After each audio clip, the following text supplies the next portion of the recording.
give me your thoughts, and you just mentioned, why do you think the time has passed for Guantanamo? Yes. Why is that? Well, I think that Guantanamo has always, since its creation, been a. Can I stop? Sure. To do that? I want to think, because I want to put something. I know that this is not live, so we're recording.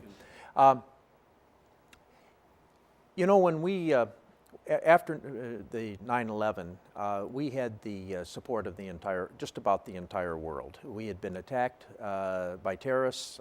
We had lost 3,000 of our citizens, and many from other countries as well.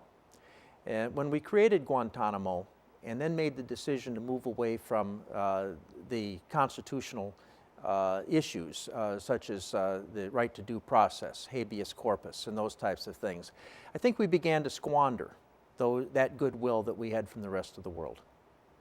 So, but you think at the time, in the time that it was created, it was a good thing, that it served its purpose or had a purpose and things had to be done that way? I think it was a necessary thing to establish some place to put those detainees that we captured in Afghanistan, for which we had no clear understanding why they were in Afghanistan at the time. As the first commander of Guantanamo, I had about 300 detainees, and they represented 33 different countries. At the same time, the administration was faced with some significant challenges. As you are probably aware, Afghanistan doesn't have a lot of infrastructure. Winter it was getting colder. We had no place to put them, and we had to move them somewhere. So the decision was made to move them to Guantanamo Bay. And various administrations on both sides of the aisle have used Guantanamo for the flotsam and jetsam of U.S. foreign policy. And previous to the detention event, I had been in charge of the migrant camps down in Guantanamo Bay back in 1995. So different administrations have used them for different reasons. So you've talked with McCain, and have you talked with Levin about all this as well? I haven't talked directly to Senator Levin, but Senator Levin probably provided the catalyst for getting this started, because he put together very practical, pragmatic language in the National Defense Authorization Act, which would have moved us towards closure of Guantanamo. Now, it does not appear that the senator is going to get everything that he wanted. I thought that the language was excellent.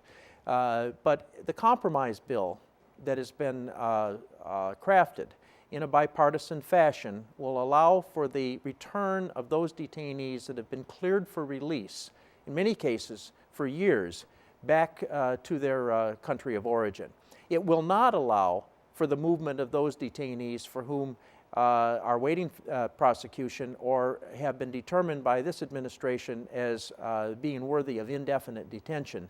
They will not come back to the states as called for in the original language that Senator Levin put into place. So they would remain in Guantanamo for the time being. But at least the language that's coming out of Congress right now, and this bipartisan agreement, is a step forward. Let's switch gears a little bit.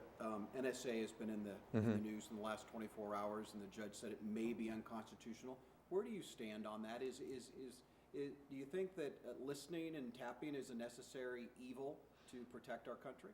Well, first off, I am not an expert. I'm not an intelligence expert. So I'm speaking now as a citizen. I think that we have to recognize that our adversaries will do what they can to do us harm.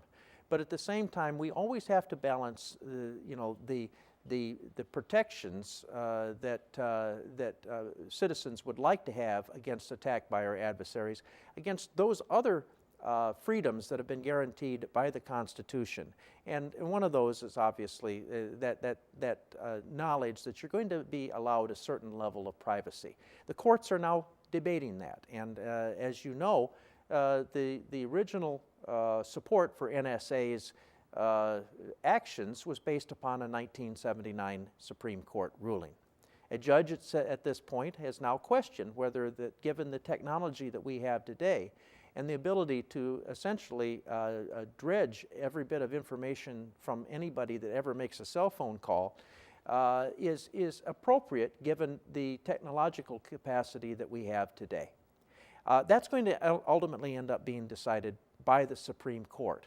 The jury is out whether or not the Supreme Court is going to support this judge's decision, because I'm sure that the administration will argue that the decision whether to pass a law or whether to overturn a law needs to rest with Congress.